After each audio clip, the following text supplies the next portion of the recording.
If this doesn't prove that I won't see anything with Tom Cruise in it, I don't know what will. Hello and welcome to my review of Rock of Ages, starring Tom Cruise, Catherine Zeta-Jones, Russell Brand, and Alec Baldwin. Rock of Ages is a 1980s set rock opera that takes place in LA.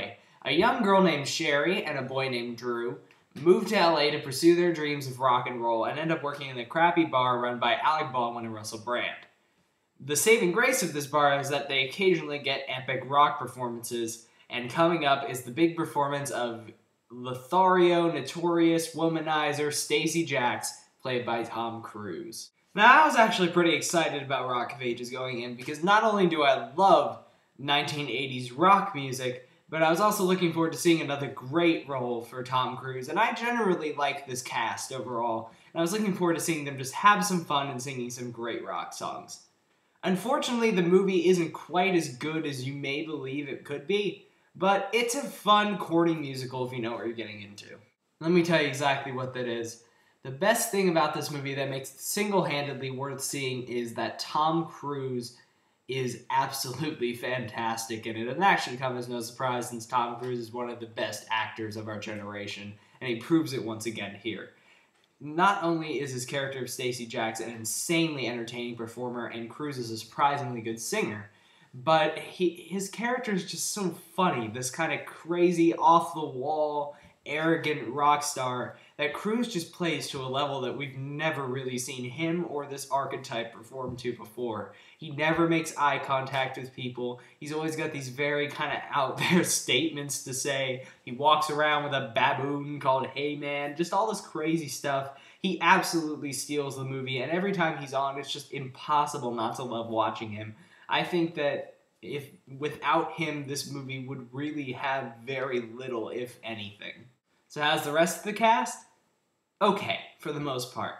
My main gripe with the rest of the cast of characters is that you've got two leads, the boy and the girl, played by Diego Bontea and Julianne Hogue. And I thought these two were just really bland, not only vocally, but performance-wise. Not only do their characters really bog down the film and make it unnecessarily long, but you can tell they were just thrown in there for a love story, and that's really it. And they have no defining characteristics that make their characters interesting. The rest of the cast, pretty good. You got Alec Baldwin and Russell Brand in there, who, as far as I'm concerned, could have been told from their point of view, and it would have been fine. Catherine Zeta-Jones is the woman who's trying to take down rock and roll. She's decent. Bryan Cranston's in it for a bit from Breaking Bad, which is amazing, but that's beside the point, who barely gets a damn line, but he does what he can. And the veteran actors are alright, and it's just the main leads really bog this film down for me. Another fatal flaw with the film is just how it's directed with very little edge. It's made by Adam Shankman, who's the director-choreographer who also has done Hairspray, Bedtime Stories, and Bringing Down the House. And while he's confident with the choreography and the directing, and there's nothing particularly bad about his technique, it's just so safe. And the thing about the 1980s and rock and roll is that it was a time of rebellion to kind of get this music out there and just push it to the absolute limits, and this film just misses the boat on that completely, and it makes it just so safe. The only person who's really not playing it safe here is Tom Cruise with his crazy choreography and everything. But Shankman doesn't even want to take advantage of how committed Cruise is, and as such, the movie fails to really capture the spirit of this music, which is really a fatal flaw for a movie that's highlighting how enthusiasm for this rock and roll genre. Also, this movie does something that is just my pet peeve in musicals, where they just say the name of the song right before they transition into it, and all the transitions in the songs here are just absolutely ghastly. Like, they just do that thing where they just stand there for a second like this when the music starts, and then they start singing, and they even a couple of times like go, I want to know what love is, blum blum blum, you know, like it's just so corny and cheesy. And while I kind of enjoyed that to a certain extent, that this movie owned its cheesiness and didn't try to cover it up, at the same time I just wish, like I said before, it just had a little bit more of an edge to it. The covers for the songs are for the most part decent.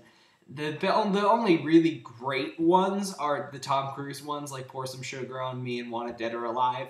However, there are a couple other good ones too. Alec Baldwin and Russell Brand have a nice number together. The main leads, even though they suck, have one or two decent ones each, but they're not the best covers of rock songs you've ever heard. Overall, Rock of Ages is a safe and unspectacular recreation of classic 80s rock and roll that is saved by an incredible performance by Tom Cruise.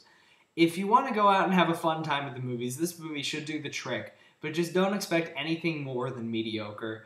I'm going to give this movie 2 stars out of 4.